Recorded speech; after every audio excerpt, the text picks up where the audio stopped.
Mimi is in St. Paul listening on KTNF. Hey, Mike. Hi.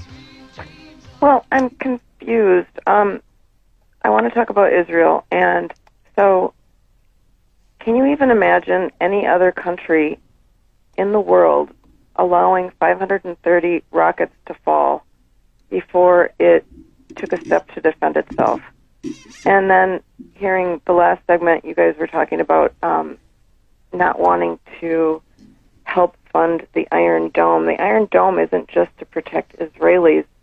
It's also so that they don't have to fire back and cause casualties in these areas of the Gaza Strip where the population is so densely populated. I just don't know. Tell me what you think would be an acceptable... When are the Israelis supposed to defend themselves? How can they do that? Well, wait a second, Mimi. Let me just turn it around and ask you something. You are a family. You have lived in St. Paul, Minnesota for your family and your antecedents for probably, let's say, 100 years. And all of a sudden, I show up on your doorstep, literally on your doorstep. And I say to you, Mimi, get out of this house. This is my house. Let me tell you why it's my house. It's my house because my religion says it's my house. Now get out. Now, I happen to be standing on your doorstep with a gun pointed at your head and at Wait, your... who are you? No. Hold on. No. I listen to you. You listen to me. I don't know which side you're talking for, but okay. All right, Mimi, I'm going to put you on hold so you can go ahead and interrupt if you want to. But I'm standing on your front porch, and I order you and your family out of your house. And I tell you that it's my house, not your house. And the reason it's my house and my block and my neighborhood is because my religious belief says it's mine. And you sit there and you say, well, no. What are you talking about? We've been here 100 years. I'm sorry.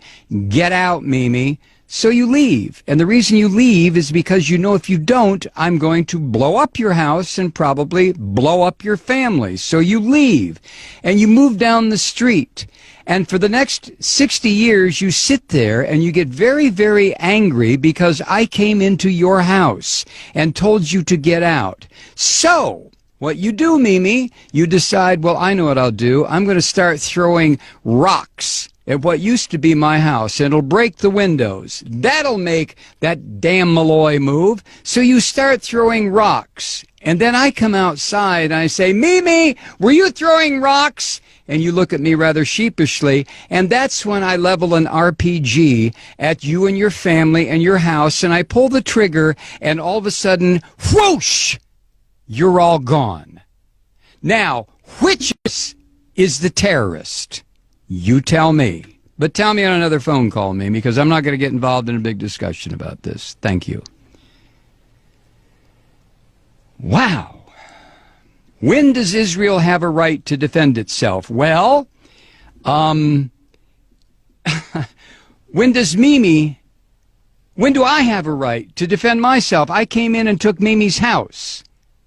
So if Mimi attacks me, who's going to say, well, Malloy, you have a right to defend yourself because Mimi's attacking you? And somebody else will say, yeah, but you took Mimi's house.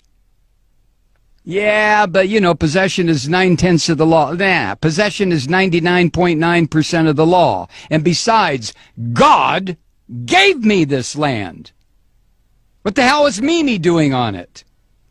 All I had to do was come here and remind her, Mimi, get out.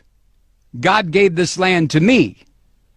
Now, if Mimi doesn't like that, she can go live in the little ghettoized area that I've set up for her near the Mississippi River in St. Paul, where there's bad electricity, bad water, the fish are no good to eat, and Mimi can stay there until hell freezes over. Or Mimi can throw rocks at my house, used to be her house, in which case I will level a couple of grenades at her. So the question, Mimi, is not, when do I have a right to defend myself? I stole your house. I stole your neighborhood. I stole your friend's house. I stole your friend's house. I stole the corner grocery store. I took it all. When do I have a right to defend myself? You have to be kidding. You have to be kidding. Let me recommend a book for you, Mimi.